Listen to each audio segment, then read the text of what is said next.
औज़ु बिल्लाहि मिनश्शैतानिर्रजीम बिस्मिल्लाहिर्रहमानिर्रहीम। यूट्यूब के मोअज़्ज़िज़ दोस्तों अस्सलामु अलैकुम।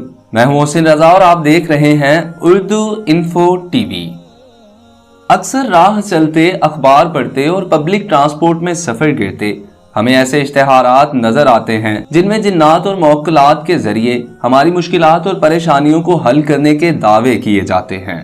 बाद सादा लो अफराद इन इश्तिहारात की तरफ रागिब होकर अपना कीमती वक्त और पैसा भी बर्बाद करते हैं। क्या वाकई जिन्नात और मौक्कलात वो काम अंजाम दे सकते हैं जो हमारे बस की बात नहीं, या फिर जिन्नात हमारी वो परेशानियां हल कर सकते हैं जो हम खुद हल नहीं कर सकते? मजीद जानेंगे इसी वीडियो में। तो अगर अभी तक आप लोगों ने हमारे चैनल उर्दू इन्फो टीवी को सब्सक्राइब नहीं किया तो सब्सक्राइब करके साथ लगे बेल आइकॉन को प्रेस कर दीजिए। तो दोस्तों ऐसा बिल्कुल नहीं। भले ही किसी जिन के पास पहाड़ उठाने जैसी ताकत क्यों ना हो, भले ही वो महवे परवाज होकर मीलों का सफर चंद लम्हों में तय कर ले, लेकिन फिर भी वो इंसान की बराबरी नहीं कर सकता। इसका सबब इंसान को अल्लाह पाक की जानिब से दिया गया वो इल्म है जिसे इल्मुल अस्मा या इल्मुल किताब कहा जाता है। हमारी ये वीडियो भी एक ऐसे पुरस्कार शख्स के बारे में है जिसे अल्लाह पाक ने बेपनाह इल्म से नवाजा और वो इस इल्म के सबब बड़े बड़े जिन्नातों पर सबकत ले गया। ऐसा इल्म जिसकी वजाहत करना मौजूदा दौर के साइंसदानों के लिए भी मुमकिन नहीं। अल्लाह पाक ने इस शख्स का जिक्र कुरान पाक की सूरा नमल में भी बयान फरमाया है। किस्सा मुख्तसर कुछ यूं है कि एक मर्तबा हजरत सुलेमान अलैहिस्सलाम, जो अल्लाह के एक बरगुज़ीदा नबी हैं और जिनकी बादशाहत इंसानों के साथ साथ जानवरों और जिन्नात पर भी थी, अपने दरबार में मौजूद थे। अंबर नामी एक हुदहुद ने उन्हें कौमे सबा और इसकी मलिका बिल्कीस की खबर दी और बताया कि वो सूरज की परस्तिश करते हैं। हजरत सुलेमान अलैहिस्सलाम ने हुदहुद ही के जरिए इस मलका की जानिब एक खत रवाना किया जिसमें उसे ईमान की दावत और ताबेदारी का फरमान भेजा गया। मलका बिल्कीस ने अपने दरबारियों से सलाह मशवरे के बाद हजरत सुलेमान अलैहिस्सलाम को आजमाने की खातिर इंतहाई गरां कदर तोहफे तहाइफ आपकी खिदमत में रवाना किए, जिन्हें हजरत सुलेमान अलैहिस्सलाम ने ठुकरा दिया और कौमे सबा को तनबीह की कि वो तौहीद की जानिब रागिब हो जाए, वरना मैं ऐसे लश्कर के साथ हमला करूंगा जिसके मुकाबले की ताब तुम में ना होगी। अब मलका बिल्कीस आप अलैहिस्सलाम की ताकत और कुव्वत और इरादे से वाकिफ हो गई और अपनी रियाया समेत अल्लाह रब्बुल इज्जत पर ईमान ले आई। मलिका ने फौरन एक कासिद हजरत सुलेमान अलैहिस्सलाम की खिदमत में रवाना किया कि मैं जल्द ही आपकी खिदमत में हाजिर हो जाऊंगी ताकि दीन की मुकम्मल मालूमात हासिल कर सकूं। चुनाचे मलका बिल्कीस ने अपनी सल्तनत का एक नायब मुकर्रर किया और अपने बेशकीमती सोने के जड़ाव तख्त को 7 महलों में मुकफ्फिल किया। फिर यरूशलेम यानी हजरत सुलेमान अलैहिस्सलाम की खिदमत में रवाना हुई। जब हजरत सुलेमान अलैहिस्सलाम को पता चला कि मलका बिल्कीस यरूशलेम के बहुत करीब पहुंच चुकी है, तो आपने अपने दरबार में मौजूद जिन्नो इंस से दरियाफ्त किया कि क्या कोई है जो मलका बिल्कीस के तख्त को इसके पहुंचने से पहले यहाँ पहुंचा दे।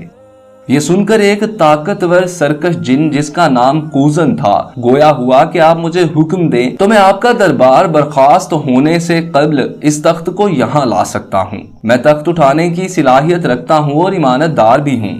इस पर हजरत सुलेमान अलैहिस्सलाम ने फरमाया कि मैं चाहता हूँ कि वो तख्त इससे भी पहले मेरे पास पहुँच जाए। हजरत सुलेमान अलैहिस्सलाम के इस तकाजे को सुनकर वहां मौजूद एक इंसान जिसके पास इल्मुल किताब था बोल पड़ा कि मैं इस तख्त को आपकी निगाह झपकने से पहले यहाँ ला मौजूद करूंगा। और फिर ऐसा ही हुआ। वो तख्त जो यरूशलेम से 2250 किलोमीटर दूर और 7 महलों में मुकफ्फिल था, हजरत सुलेमान अलैहिस्सलाम और अहले दरबार के देखते ही देखते जमीन से नमूदार हुआ और इस पर हजरत सुलेमान अलैहिस्सलाम अल्लाह ताला का शुक्र बजा लाए। जब मलका बिल्कीस आप अलैहिस्सलाम की खिदमत में हाजिर हुई तो वो भी अपना तख्त यहाँ पहले से मौजूद पाकर आपकी पैगंबराना सिफात की दिल से मौतरफ हो गई।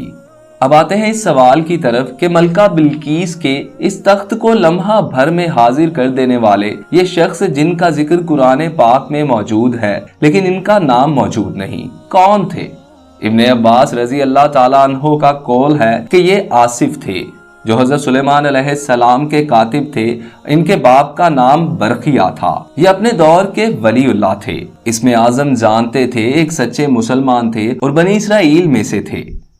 अब सवाल ये पैदा होता है कि ये कारनामा आसिफ बरखिया ने किस तरह अंजाम दिया। तो दोस्तों, तारीखी कुतुब में इस हवाले से भी निशानदही मिलती है कि तफसीर समरकंदी में है कि जब आसिफ बरखिया ने बिल्कीस का तख्त हजरत सुलेमान अलैहिस्सलाम के पास लाने का इरादा किया तो उन्होंने कहा, या हय्यु या क़य्यूम। इसके अलावा तफसीरुल कुर्तुबी में लिखा है कि हजरत आयशा रजी अल्लाह तआला अन्हा कहती हैं कि नबी सल्लल्लाहु अलैहि वसल्लम ने फरमाया, वो इस्मुल आज़म जिससे आसिफ बरखिया ने दुआ की वो या हय्यु या क़य्यूम है। इसका मतलब ये है कि आसिफ बिन बरखिया इसमें आजम की बदौलत टाइम एंड स्पेस कंट्रोल करने के फन से आगाह थे। इसमें आजम की बदौलत आसिफ बिन बरखिया ने यरूशलेम और मुल्क सबा के दरमियानी फासले को खत्म कर दिया, यहाँ तक कि मलिका सबा का तख्त उनकी नजरों के सामने आ गया और उन्होंने हाथ बढ़ाकर इसे खींच लिया, जबकि ये तमाम वाकया सिर्फ और सिर्फ पलक झपकने की मुद्दत में रूनुमा हुआ।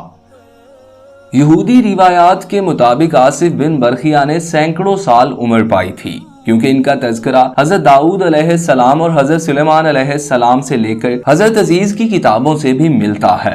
हजरत सुलेमान अलैहिस्सलाम के बाद उनके बेटे रिहुबम को खिलाफत मिली और उनके बाद बनी इसराइल की ये अजीमुशान सल्तनत दो हिस्सों में तकसीम हो गई। बाद अज़ां इन दोनों रियासतों पर अशूरियों की जानिब से हमले हुए और इन्हें तबाह बर्बाद कर दिया गया। इस दौरान अशूरियों की जानिब से आसिफ बिन बरखिया को पकड़ने और इन्हें गुलाम बनाने का तज़किरा भी बाइबल से मिलता है। इसके अलावा आसिफ बिन बरखिया के नाम से कुछ किताबें भी मंसूब की जाती हैं।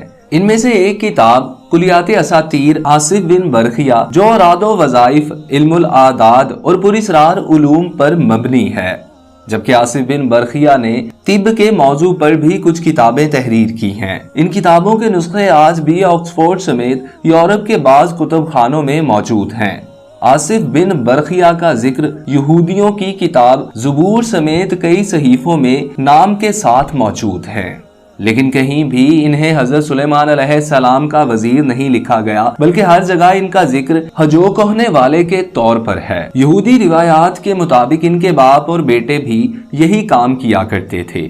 वो इबादत के वक्त शुक्रगुजारी के अल्फाज कहने पर मामूर थे और मजहबी अशआरो तरन्नुम के साथ पढ़ा करते और ज़बूर की तिलावत भी निहायत अहसन तरीके से किया करते। कुरान में बयान हुए अहले इल्म शख्स आसिफ बिन बरखिया थे या कोई और, ये बात तो अल्लाह पाक से ज्यादा बेहतर कोई नहीं जानता, लेकिन मुफस्सिरीन और मौरिखीन आसिफ बिन बरखिया को ही वो शख्स करार देते हैं जो अल्लाह के नबी हजरत सुलेमान अलैहिस्सलाम के सहाबी थे, इल्म लदनी और इसरार इलाही से वाकफियत के हामिल थे, जभी तो वो काम कर देते थे जो बड़े से बड़ा जिन भी करने से कासिर था। तो दोस्तों, कैसी लगी आज की हमारी ये वीडियो? अगर आप लोगों को हमारी वीडियो पसंद आई हो तो हमारे चैनल उर्दू इन्फो टीवी को सब्सक्राइब करके साथ लगे बेल आइकॉन को प्रेस कर दीजिए, ताकि इस किस्म की हर नई आने वाली वीडियो बर वक्त आप तक पहुंच सके। अल्लाह आपका और मेरा हामी और नासिर हो। अल्लाह निगहबान।